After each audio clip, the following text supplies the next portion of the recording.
Hello student, welcome to my YouTube channel. Student, इस video में हम चैप्टर 7 के एग्जाम्पल नंबर 9 को सॉल्व करेंगे। एग्जाम्पल है, find a ratio in which by Axis divides the line segment joining the 5, -6 and -1, -4। Also find the point of intersection. Means बच्चों देखो, question में क्या दिया है कि हमें जैसे कि एक लाइन सेगमेंट की ज्वाइनिंग है, ये उसके क्या दिए हैं कोऑर्डिनेट 5, -6 और -1, -4। अब इसके लिए कोई एक पॉइंट है जो कि वाई एक्सिस पर डिवाइड कर रहा है। तो पहले तो हमें वो रेशो फाइंड करना है जिसमें कि ये जो पॉइंट है वो इस जॉइनिंग को डिवाइड कर रहा है किस पर, वाई एक्सिस पर। उसका हमें रेशो फाइंड करना है। फिर उसके बाद में जो पॉइंट है ना, जो इंटरसेक्शन का पॉइंट है, हमें उसे भी फाइंड करना है। ठीक है, तो स्टूडेंट देखो, मैं एक बार डायग्राम की हेल्प से समझाता हूं। जैसे कि हमने यहां से ये दो पॉइंट बनाया और यहां से एक लाइन सेगमेंट बना दी ये वाली। अब इसकी हमने नेमिंग कर दी, यहां पर हो गई ए और यहां पर क्या हो गया बी। ठीक है, अब ए के कोऑर्डिनेट तो देखो क्या है 5, -6 है, और बी के कोऑर्डिनेट क्या है -1, -4। ठीक है, अब जैसे कि ये जो पॉइंट पी है स्टूडेंट, ठीक है, ये पॉइंट पी जो है बाय एक्सिस पर ए बी के लिए डिवाइड कर रहा है। तो हमें बताना है कि ये किस रेशो में डिवाइड कर रहा है। मतलब यहां से ए पी और जो बीपी का रेशो बनेगा स्टूडेंट वो क्या होगा। और उसके बाद में ये जो पॉइंट पी है ना, तो हमें इसके कोऑर्डिनेट भी निकालना है। ठीक है, अब स्टूडेंट देखो, इसके हम कोऑर्डिनेट कैसे मानेंगे। जैसे पॉइंट पी किस एक्सिस पर डिवाइड कर रहा है, बाय एक्सिस पर। जब बाय एक्सिस पर पॉइंट पी डिवाइड कर रहा है स्टूडेंट, तो यहां पर एक्स की वैल्यू तो जीरो रहेगी और वाई को आप एज इट इज लिख दोगे। ठीक है, जैसे कि अगर बाय एक्सिस पे कोई पॉइंट डिवाइड करेगा तो उसका कोऑर्डिनेट आप क्या मानोगे, एक्स की वैल्यू नहीं है वो जीरो रहेगी, और बाय ऐसे कैसे लिख दोगे। और अगर बाय एक्सिस पर डिवाइड कर रहा होता स्टूडेंट तो यहां पर सॉरी, और अगर एक्स एक्सिस पर डिवाइड कर रहा होता तो यहां पर आप एक्स लिखते जीरो की जगह पर और वाई की जगह पर जीरो लिख देते। ठीक है, इस बात का आपको ध्यान रखना है। अब देखो, सॉल्यूशन में हम सबसे पहले लिख देंगे कि let point P divides the joining of AB in the ratio.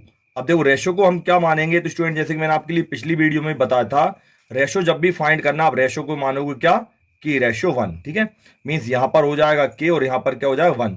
के रेशो 1 में डिवाइड कर रहा है। अब यहां पर आप देखोगे ए के कोऑर्डिनेट क्या है स्टूडेंट, तो ए के कोऑर्डिनेट तो है 5, -6। फिर बी के कोऑर्डिनेट क्या है, तो बी के कोऑर्डिनेट है -1, -4। और ये जो पॉइंट पी है स्टूडेंट, इसके कोऑर्डिनेट क्या हो जाएंगे 0, y। ठीक है, इतना लिख दिया। अब यहां पर आप देखोगे पहले x1 की वैल्यू क्या है, तो x1 की वैल्यू स्टूडेंट कितना 5, और y1 की वैल्यू कितनी हो जाएगी, तो y1 की वैल्यू हो जाएगी -6। फिर यहां से आप देखोगे x2 की वैल्यू क्या होगी, तो x2 की वैल्यू होगी -1, और y2 की वैल्यू क्या होगी, तो y2 की वैल्यू हो जाएगी -4। ठीक है, अब यहां पर स्टूडेंट क्योंकि हम क्वेश्चन को सेक्शन फॉर्मूला से सॉल्व करेंगे, तो यहां पर m1 की वैल्यू क्या होगी, तो m1 की वैल्यू हो जाएगी स्टूडेंट क्या k, और m2 की वैल्यू क्या होगी, तो m2 की वैल्यू होगी कितनी 1, जो हमने रेशो माना है। ठीक है, जब भी पॉइंट किसी लाइन को डिवाइड करते हैं तो हम सेक्शन फॉर्मूला का यूज करते हैं। अब यहां से हम लिखेंगे पहले बाय सेक्शन फॉर्मूला। अब देखो, सेक्शन फॉर्मूला में क्या होगा स्टूडेंट, जैसे कि पॉइंट पी डिवाइड कर रहा है तो हम यहां पे लिखेंगे P इज इक्वल टू, यहां से हम लगाएंगे सेक्शन फॉर्मूला। सेक्शन फॉर्मूला होगा m1x2 प्लस m2x1। ठीक है, और अपॉन में क्या आएगा, तो अपॉन में आएगा m1 प्लस m2। तो ये तो जाएंगे x के कोऑर्डिनेट। अब यहां पर हम y के कोऑर्डिनेट और लिख लेंगे, तो यहां पर हो जाएगा m1y2 प्लस m2y1, और अपॉन में क्या आएगा, तो अपॉन में आएगा m1 प्लस m2। इतना हमने यहां पे लिख दिया। ठीक है, अब इसमें हमें स्टूडेंट वैल्यू को पुट करेंगे, तो देखो p के कोऑर्डिनेट हमने क्या माने हैं 0 और y, तो यहां पर आप लिख दोगे 0, y। ठीक है, और इक्वल में देखो m1 कितना स्टूडेंट, तो m1 की वैल्यू है k। अब जैसे m1x2 मतलब m1 इंटू x2, इंटू मतलब मल्टीप्लाई, तो यहां पर हम बना देंगे ब्रैकेट। ठीक है, x2 की वैल्यू आप देखो कितना है -1 लिख दिया, m2 की वैल्यू 1 है, और x1 की वैल्यू कितनी है 5 है, तो यहां पर हमने 5 लिख दिया। और अपॉन में क्या है, अपॉन में है m1 प्लस m2, मीन्स यहां पर हो जाएगा k प्लस 1। अब यहां पर m1 कितना है k है, ब्रैकेट लगाएंगे, y2 की वैल्यू कितनी है -4, प्लस m2 1 है, और y1 की वैल्यू कितनी है -6। और अपॉन में क्या हो जाएगा, तो अपॉन में हो जाएगा k प्लस 1। इतना हमने यहां पे लिख दिया। अब यहां पर ये जो 0 y स्टूडेंट ये तो ऐसे कैसा यहाँ पर अभी चल ही रहा है, ठीक है।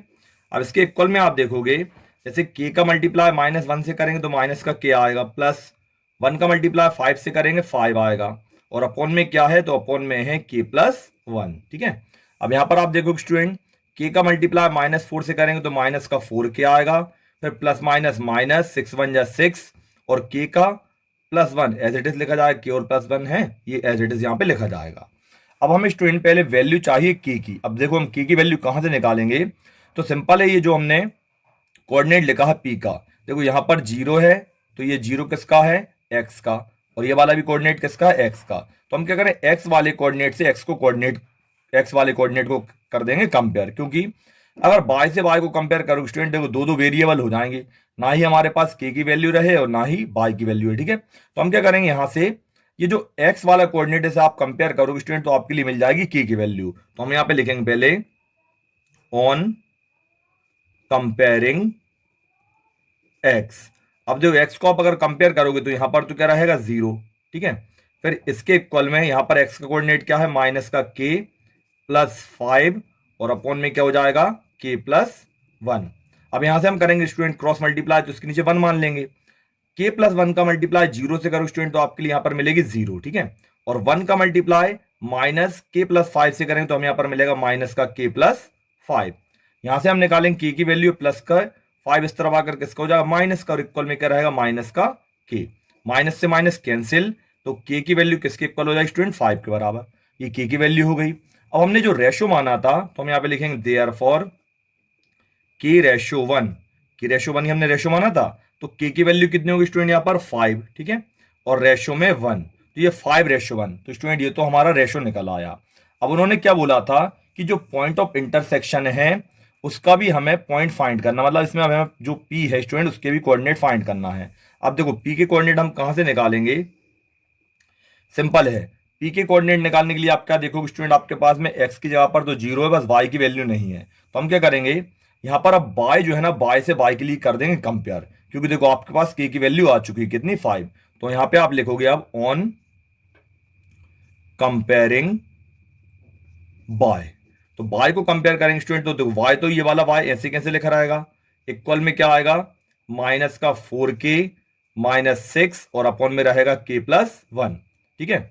अब यहां से हम क्या करेंगे, यहां से क्रॉस तो करेंगे नहीं क्योंकि हमें y की वैल्यू चाहिए, तो y को हमने एज इट इज यहां पे लिखा, यहां पर -4, यहां इंटू लगा लो चाहे ब्रैकेट बना लो स्टूडेंट, k की वैल्यू देखो कितनी है, 5 है, तो यहां पर आप लिख दोगे 5 -6, और अपॉन में क्या हो जाएगा, k की जगह पर 5 और ये +1।